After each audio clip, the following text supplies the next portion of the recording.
My stepmother slapped me across the face at my own graduation party. So I smiled, grabbed the microphone, and told everyone the real reason my mother left. Let me take you back to where this all started. My name is Sophie. I'm 22 years old, and 3 hours ago I walked across that stage to receive my college diploma. But the person I wanted there most, my mother, has been gone for 5 years. Not dead, just gone. Disappeared from our lives like smoke. And for years, I believed the story my father told everyone, that she abandoned us, that she couldn't handle being a wife and mother anymore. My graduation party was supposed to be intimate, just close family and friends at our family estate. The same estate where I grew up, where my mother planted rose gardens, where she taught me to ride bikes. Except now, everything has Veronica's touch on it. Veronica, my stepmother, the woman who slid into my mother's life so seamlessly. White string lights everywhere, champagne fountains, a live jazz band, Instagram-worthy flower arrangements that probably cost more than most people's monthly rent. She wore a designer dress that hugged her figure perfectly. She always does. At 42, she looks 30, and she knows it. Perfect blonde hair, perfect makeup, perfect fake smile that she pastes on for the cameras and my father's business associates. I was standing by the dessert table, talking to my best friend Maya about our plans to backpack through Europe before starting our jobs, when Veronica approached. She had that look on her face, the one she gets when she's had just enough champagne to let her mask slip a little. "Sophie, darling," she said, her voice dripping with false sweetness. "Your father wants to make a toast. Come stand with us for the family photo." Family photo. The words tasted like poison in my mouth. "I'm good here, Veronica. You and Dad go ahead." Her smile tightened. "Don't be difficult. Not today. This party cost your father a fortune. The least you can do is pretend to be grateful." And there it was. The real Veronica. The one who comes out when my father isn't watching. "I am grateful," I said carefully, "to my father, for supporting my education. But let's not pretend this party is for me. It's for you to show off to your country club friends." Her eyes flashed with something dangerous. "You ungrateful little bitch," she hissed, quiet enough that only Maya and I could hear. "After everything we've done for you, after I stepped in to be a mother to you when your real mother abandoned—" "Don't!" I cut her off, my voice shaking. "Don't you dare talk about my mother." "Why not?" Veronica's voice rose slightly, and a few heads nearby turned. "She left you, Sophie. She walked away and never looked back. I'm the one who was here. I'm the one who went to your school events, who helped you move into your dorm, who manipulated your way into our lives like a parasite." The slap came so fast I didn't see it coming. Her palm connected with my cheek with a crack that seemed to echo across the entire garden party. The music stopped. Conversations died mid-sentence. 50 pairs of eyes turned to stare at us. Me with my hand on my burning cheek. Veronica with her chest heaving and her hand still raised. My father frozen halfway across the lawn with his mouth open in shock. For a moment, the world seemed to stop spinning, and in that moment, something inside me broke. Or maybe it finally healed. Because I realized I was done. Done protecting their secrets, done pretending, done being the good daughter who kept her mouth shut about what really happened 5 years ago. I smiled. Not a happy smile, but the kind of smile that comes when you finally stop caring about the consequences. I walked over to where the band had set up, took the microphone from the confused singer, and turned to face the crowd. "Thank you all for coming to celebrate my graduation," I said, my voice steady despite the tears threatening to spill. "I really appreciate it. But since we're all here, and since Veronica seems to think I'm ungrateful, I think it's time I shared something with all of you. A little family history that's been kept secret for far too long." "Sophie, don't." My father's voice came from across the lawn, warning and pleading at the same time.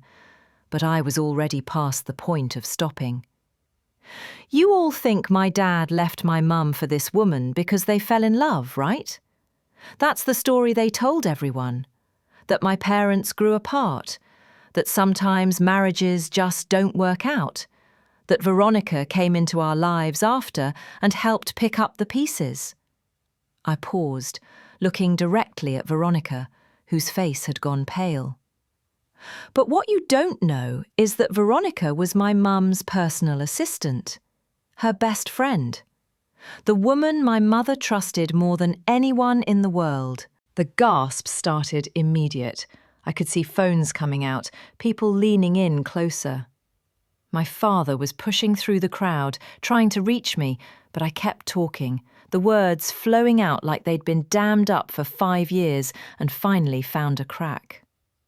My mother was diagnosed with breast cancer when I was 16, stage 3, and Veronica was there for every appointment, every chemo session, every moment when my mum was too weak to stand. My mum used to say that Veronica was an angel sent to help us through the darkest time of our lives. My voice cracked, but I pushed through. She used to say that she didn't know what we'd do without her. I could see Veronica trying to leave, but the crowd had unconsciously formed a barrier around us. There was nowhere for her to go. My father had stopped trying to reach me, standing frozen about 10 feet away, his face ashen. What my mother didn't know, what none of us knew, was that while she was fighting for her life, Veronica was sleeping with my father. The murmurs turned into shocked exclamations. Someone dropped a champagne glass and it shattered on the stone patio. "In our guest house," I continued, my voice getting stronger. "The same guest house where Veronica was supposedly staying to help out during Mum's treatment. Night after night, while my mother slept upstairs, drugged on pain medication and exhausted from fighting cancer, they were together, 20 feet away from her bedroom." "That's not," Veronica started, but her voice died when she saw the expressions on people's faces. My mother started getting suspicious about 6 months into her treatment. She told me she felt like something was wrong, like Dad was pulling away from her. She thought it was because he couldn't handle seeing her sick, that he was scared of losing her. But then she started noticing little things. Her jewellery going missing, just small pieces at first, things she thought she'd misplaced because of the chemo brain fog. A necklace my father had given her for their 15th anniversary, her grandmother's pearl earrings, a diamond bracelet. I looked directly at Veronica, who was now clutching her purse like a lifeline. "Would you like to show everyone what's in your jewellery box, Veronica? Because I bet we'd find some familiar pieces." My father finally found his voice. "Sophie, that's enough. We can discuss this privately." "Privately?" I laughed, and it sounded bitter even to my own ears. "Like how you privately paid me $50,000 to keep quiet about all of this. Like how you privately convinced me that telling anyone would destroy Mum's reputation, that people would think she was crazy from the medication, that it would be better for everyone if we just let her move on with her life." The crowd was completely silent now. Even the catering staff had stopped moving, frozen with trays in their hands. My mother wasn't crazy, I said, my voice breaking. She was right about everything. She confronted Dad about the affair 8 months into her treatment. I heard them fighting in their bedroom. I was 17, standing in the hallway, listening to my mother cry while my father told her she was being paranoid. And Veronica, perfect, supportive Veronica, backed him up. Told my mother that the stress was making her imagine things, that Dad would never betray her, that she needed to focus on getting better. I could see some of the women in the crowd wiping their eyes. My father's business partner, Marcus, looked disgusted.